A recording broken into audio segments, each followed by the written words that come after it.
Hello guys. Karong adlaw mo adto kita sa Angasel Port no kay magpahigayon og launching of help desk for human trafficking in person dito. Programa kini sa tuang City Social Welfare and Development Office, and we are invited to be there as one of its stakeholders.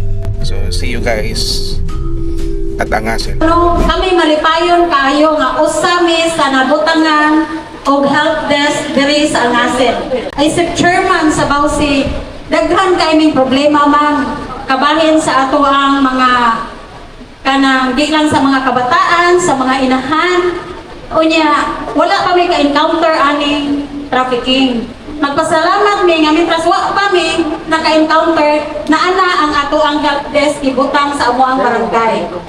Unya, dili lang po ni namo makaya nga kamera ang magbuhat ani. Nanginahanglan jud ni sa katawhan nga magtinabangay tang tanan, dili lang kami lang. Di na mo makaya, gamay ra kaayo mi nga magbantay kumpara sa kadaghan nga labi na dyan sa ato ang mga tourist, kuan naman kita diri, tourist destination. Nganong naakaani because of our campaign that we want to stop trafficking. And we all know that trafficking is a global issue, no? That needs a strategic action. Pagkinabangay, aron ato ning masulbad. This is a testament of our seriousness o serious na sa pagproteher sa atong mga upunganon na constituents, no?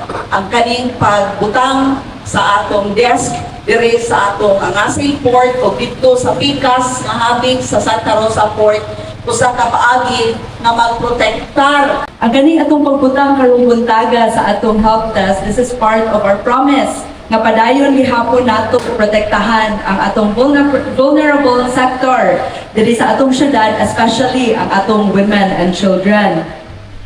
Through this desk, we aim to provide assistance and protection labi na sa mga trafficking kay kani ang ato ang Angasel Port ug ato ang Santa Rosa Port mao gyud ni ang point of entry and exit diri sa atong island. As we close today, launching of the help desk for human trafficking in person, we recognize the power of partnership government, community, and law enforcement. This initiative marks a vital step in our ongoing battle against human trafficking. Ang pulis, makita ninyo, hindi na sa police station, tawag lang sa 911. Within 5 minutes, ang pulis darating sa inyo at magbigay ng police assistance. Human trafficking is one of the darkest crimes of our time. It is a violation not only of the law, but of dignity, of human rights, and of the future itself. That is why we cannot and will not turn a blind eye. So why lugar sa atong dakbayan ang any forms of abuses, we strongly and vehemently condemn it.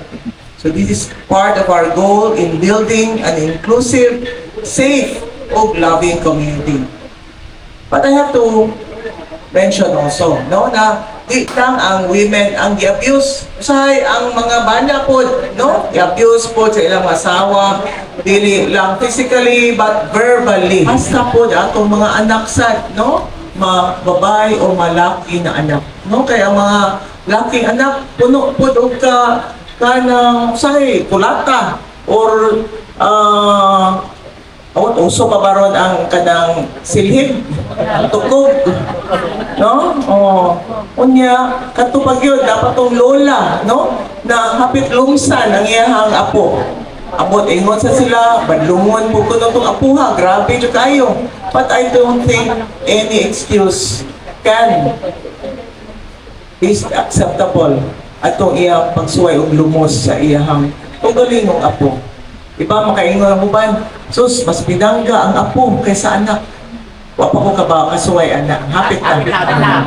So, kanang basin, pinuwan na. No, so,